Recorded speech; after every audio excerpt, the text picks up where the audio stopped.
There's no feeling more intense than starting over. If you deleted your homework the day before it was due, as I have, or if you left your wallet at home and you have to go back after spending an hour in the commute. If you won some money at the casino and then put all your winnings on red but it came up black. If you got your best shirt dry cleaned before a wedding and then immediately dropped food on it. If you won an argument with a friend and then later discovered that they just returned to their original view. Starting over is harder than starting up. If you're not ready for that, like if you've already had a bad day, then what you're about to go through might be too much. Feel free to go away and come back. I'll be here. Alright, thanks for coming with me on this trip. I'll understand if you have to take a break at any point. Just find a safe place to stop and quit the game. And don't worry, I'll save your progress, always. Even your mistakes. This game is a homage to a free game that came out in 2002 titled Sexy Hiking. The author of that game was gyzz, a mysterious Czech designer who was known at the time as the father of B games. And B games are rough assemblages of found objects. Designers slap them together very quickly and freely, and they're often too rough and unfriendly to gain much of a following. They're built more for the joy of building them than as polished products.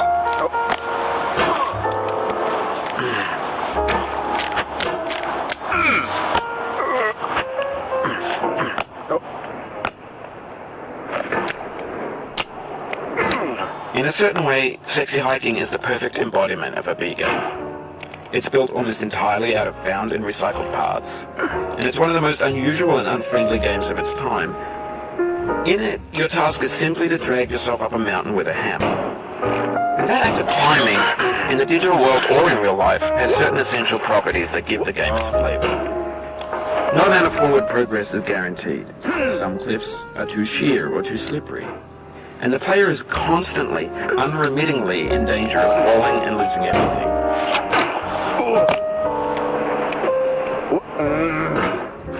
Oh, you just lost a lot of progress. That's a deep frustration, a real punch in the gut.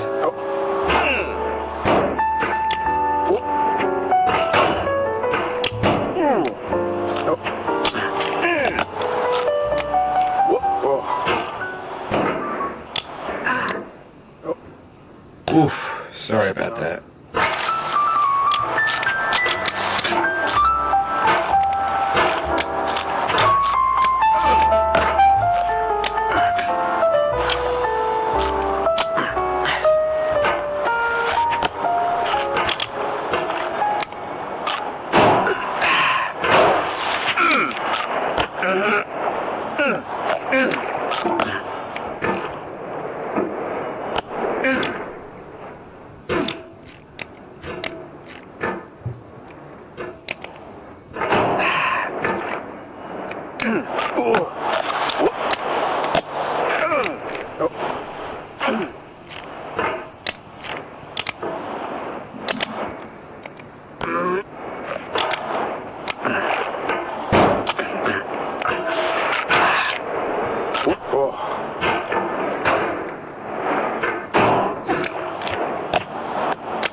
Anyway, when you start Sexy Hiking, you're standing next to this dead tree that blocks the way to the entire rest of the game.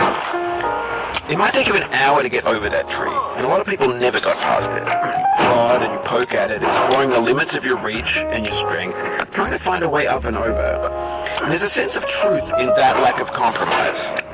Most obstacles in video game worlds are fake. You can be completely confident in your ability to get through them once you have the correct method or the correct equipment or just by spending enough time.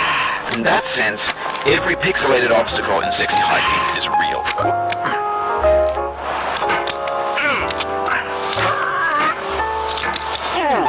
Oh, it happened again. Keep on trying, don't let it get to you.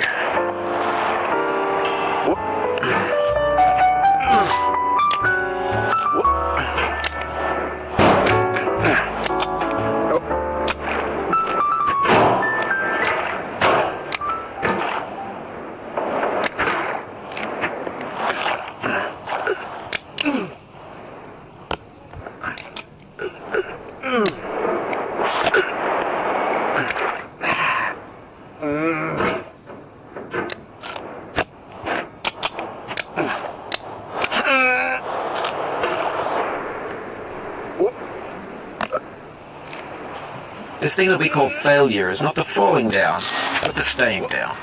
Mary Pickford.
The soul would have no rainbow, had the eyes no tears.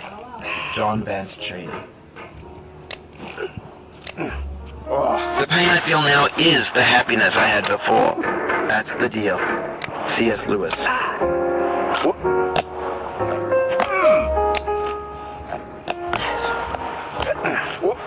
I feel within me a peace above all earthly dignities, a still and quiet conscience. William Shakespeare.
believe that you will ever feel better. But this is not true. You're sure to be happy again. And knowing this, truly believing it, will make you less miserable now. Abraham Lincoln.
isn't sexy hiking or unyielding, and that makes the game uniquely frustrating. But I'm not sure Jazzo intended to make a frustrating game. The frustration is just essential to the act of climbing, and it's authentic to the process of building a game of climb. A funny thing happened to me as I was building this mountain. I'd have an idea for a new obstacle, and I'd build it, test it, and it would usually turn out to be unreasonably hard. But I couldn't bring myself to make it easier. It already felt like my inability to get past the new obstacle was my fault as a player rather than as a builder. Imaginary mountains build themselves from our efforts to climb them, and it's our repeated attempts to reach the summit that turns those mountains into something real.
When you're building a video game world, you're building with ideas. And that can be like working with quickset cement. You mold your ideas into a certain shape that can be played with. And in the process of playing with them, they begin to harden and set until they're immutable, like rock. And at that point, you can't change the world. Not without breaking it into pieces and starting fresh with new ideas.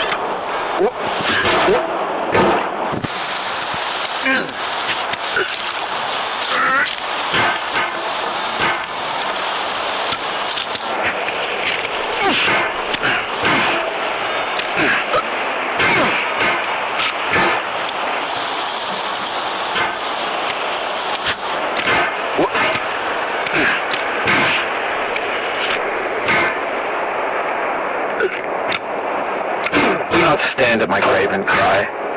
I am not there. I did not die. Mary Fry.